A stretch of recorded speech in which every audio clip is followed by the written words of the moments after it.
Hello student, welcome back to my channel. आज हम लोग देखने वाले हैं क्लास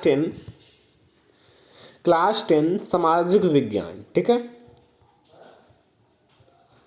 क्लास 10 सामाजिक विज्ञान का जो है ना मोस्ट इंपॉर्टेंट क्वेश्चन देखने वाले हैं।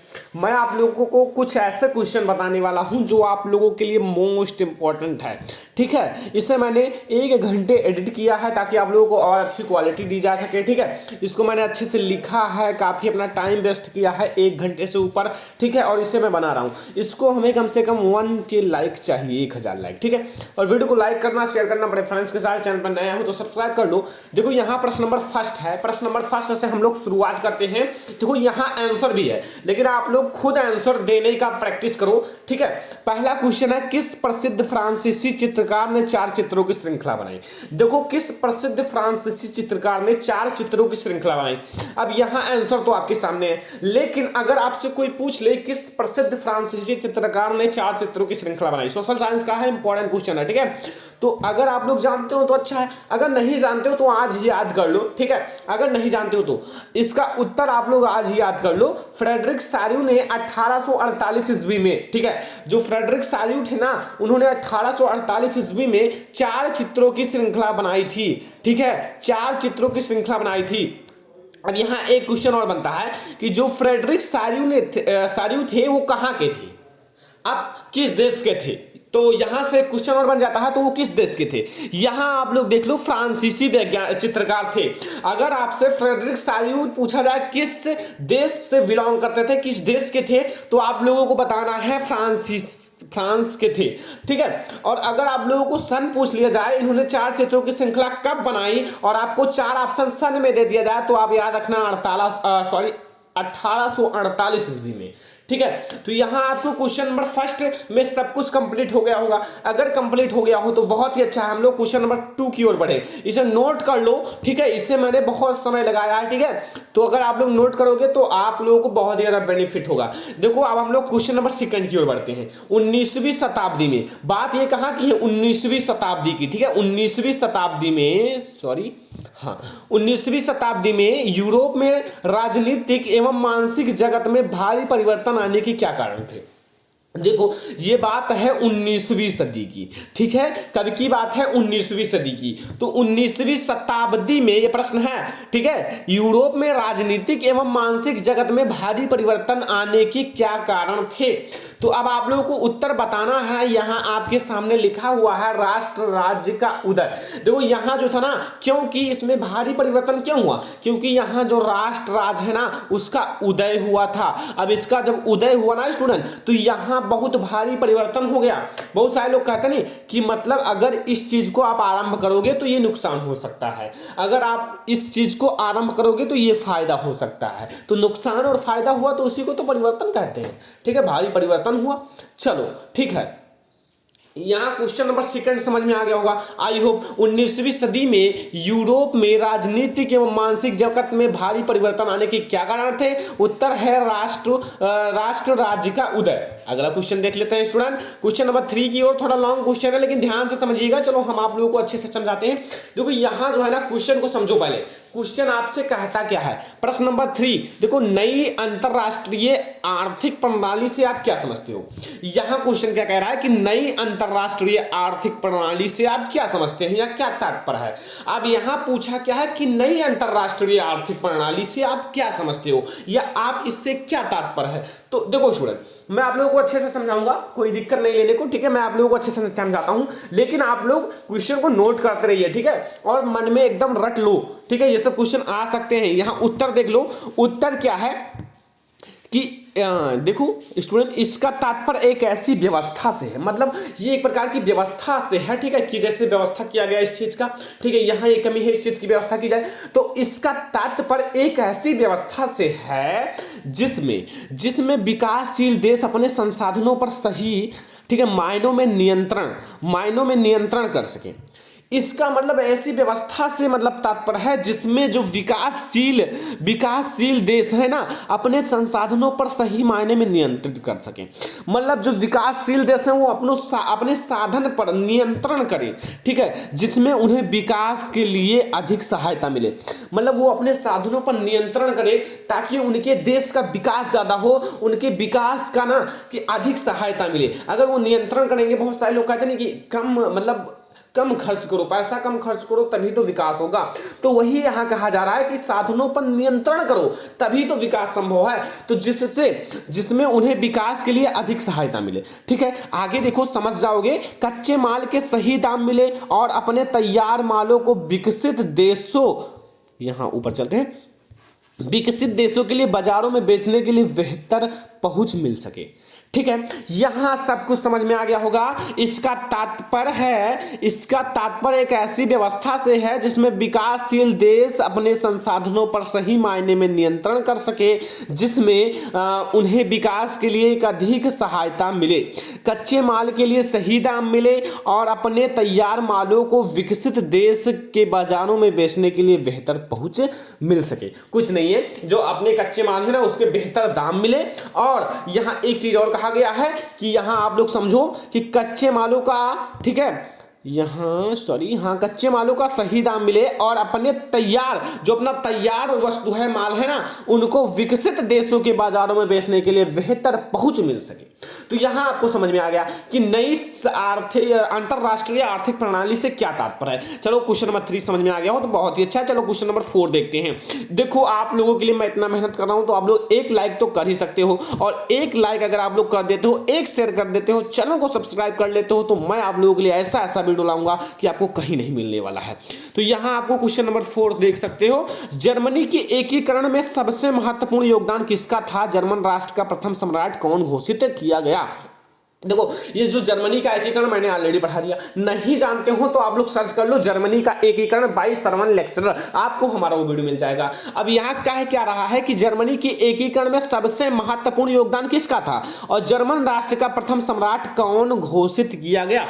अब कुछ नहीं स्टूडेंट, क्या है आप लोगों को कहना क्या है कि जो उत्तर यहाँ मैं आप लोगों को बताता हूँ, ठीक है। अगर आपको कोई भी गलती लगे तो आप लोग कमेंट कर दिया करो स्टूडेंट, मैं आप लोगों को उसको बहुत ही अच्छे से समझाऊंगा, ठीक है। यहाँ आप लोग इसका उत्तर देख लो कि जर्मनी के एकीकरण में ऑटो वन बिस्मार्क का सबसे महत्वपूर्ण योगदान था। यहां पहला क्या पूछा गया है कि जर्मनी के एकीकरण में सबसे महत्वपूर्ण भूमिका किसकी थी, योगदान किसका था? तो यहां उसका आंसर है कि जर्मनी के एकीकरण में ऑटो वन बिस्मार्क का सबसे महत्वपूर्ण योगदान था। अगर इतना क्वेश्चन पूछा जाए तो आपको इतना ही लिखना है कि जर्मनी के एकीकरण में ऑटो वन बिस्मार्क का सबसे महत्वपूर्ण योगदान था। लेकिन यहां थोड़ा सा और जोड़ा गया है, जर्मन राष्ट्र का प्रथम सम्राट कौन घोषित किया गया? तो जर्मन राष्ट्र का प्रसा के राजा विलियम प्रथम को जर्मन राष्ट्र का प्रथम सम्राट घोषित किया गया। अब यहां आपसे दूसरा क्वेश्चन पूछ सकता है, देखो स्टूडेंट, इससे आपसे अलग पूछ सकता है कि जर्मन के एकीकरण में सबसे महत्वपूर्ण योगदान किसका था, यह अलग पूछ सकता है। और यह भी अलग पूछ सकता है कि जर्मन राष्ट्र का प्रथम सम्राट किसको घोषित किया गया या कौन घोषित किया गया। तो सबका आंसर यही कि जर्मनी के एकीकरण में ऑटो वन बिस्मार्क का सबसे महत्वपूर्ण योगदान था। लेकिन पर्सा के राजा विलियम प्रथम को जर्मन का राष्ट्र प्रथम सम्राट घोषित किया गया। वेरी इंपॉर्टेंट क्वेश्चन है स्टूडेंट, प्लीज इसे नोट कर लो, इसे नोट कर लो अपने इंपॉर्टेंट नोट्स में, क्योंकि ये क्वेश्चन आ सकते हैं अपने बोर्ड एग्जाम में। चलो अगला क्वेश्चन देखते हैं। अब आप लोग नोट कर लेंगे तो बहुत ही अच्छा है। चलो कोई नहीं, देखो प्रश्न नंबर 5 मोस्ट इंपॉर्टेंट है, very very very important question है, प्लीज नोट कर लेना स्टूडेंट। अगर नोट नहीं किए हो तो ठीक है नोट कर लो स्टूडेंट। और यहां मैं आप लोगों को बताता हूं वन मृदा की 2 विशेषताएं लिखिए। जो वन मृदा होती है, वन में पाए जाने वाली मृदा होती है ना, उनकी आपको 2 विशेषताएं लिखनी है। चलो ठीक है, मैं आप लोगों को बताऊंगा। वन मृदा की 2 विशेषताएं निम्नलिखित हैं। जो वन मृदा है उनकी 2 विशेषताएं निम्नलिखित हैं। अब कौन कौन सी, यहां नंबर फर्स्ट देख लो, नंबर फर्स्ट, ठीक है, नंबर फर्स्ट है नदी घाटी में ये मृदाएं दोमट और सिल्टदार होती हैं।